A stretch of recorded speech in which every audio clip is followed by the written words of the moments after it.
Video করছি। মামা শ্বশুরের মানে মামার জন্মদিন, তাই হবে এলাহি আয়োজন। মা সবজি কাটছে, রাইস হবে তার জন্য। এদিকে দিদা বসে বসে টিভি দেখছে।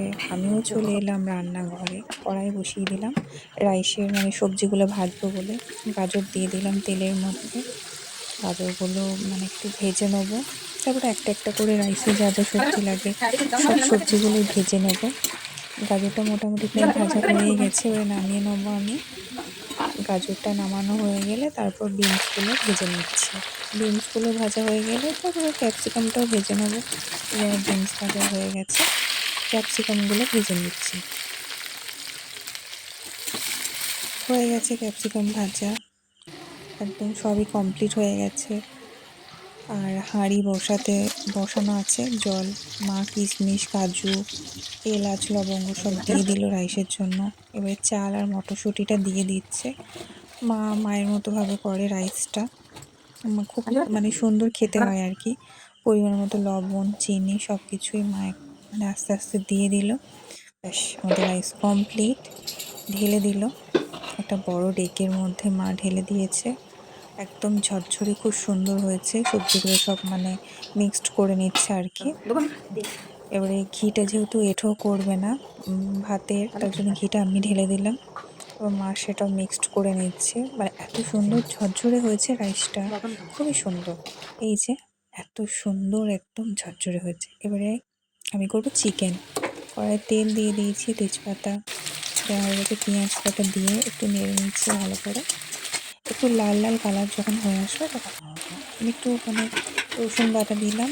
আর তার আগে দিলাম যে লবঙ্গ, এলাচ।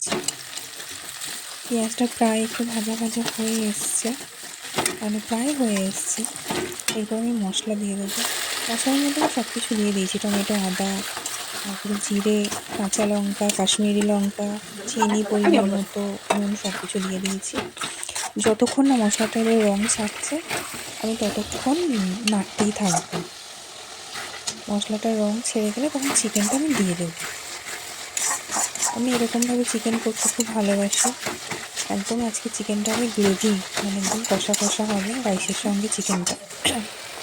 চিকেনটা দিয়ে দিলাম।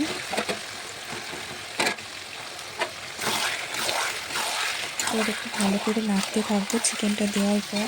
আলুটা তো আমি আজকে ভাজিনি। আলুটা আমার ননদের বাড়ির ওখানকার আলু, খুব সুন্দর, না ভাজলে খুব ভালো সেদ্ধ হয়। তাই চিকেনটা কষানোর সময় আমি আলুটা দিয়ে দিয়েছি। এই যে আলুটারও মানে খুব সুন্দর একটা কালার এসছে। মা একটু জল দিয়ে দিচ্ছে আমার দু হাত এঁঠো তার জন্য। নুনটা আগে থেকে দেওয়া ছিল, তার জন্য এখন অল্প পরিমাণ 1 চামচ মতো নুন দেবে। নুনটা জাস্ট একটু অল্প কম হয়েছিল, নুন দেওয়া হয়ে গেছে। এই যে মাংস আমার হয়ে গেছে প্রায়। আমি নামানোর আগে গরম মশলা দিয়ে দিলাম। খুব সুন্দর খেতে হয়েছে, আমি আগেই টেস্ট করে নিয়েছি। মা ডিশ বার করেছে রাইস দেওয়ার জন্য। আর এদিকে আকাশ মানে আমার হাজবেন্ড, ও ঘোরাঘুরি করছে খাওয়ার জন্য, যে মামা দাঁড়িয়ে আছে এখানে। আর এদিকে ও মাংস ভাগ করছে। আর এই যে সবাই খেতে বসে পড়েছে। এই যে মামার জন্মদিনের আয়োজন। এই যে আমার বর আকাশ খেতে বসে পড়লো রাইস। আর এই যে, আর মা রাইস খায় না, তার জন্য মা ভাত নিয়েছে। এই যে ফাইনাল লুকটা। সবাই ভালো থাকবেন, গুড নাইট।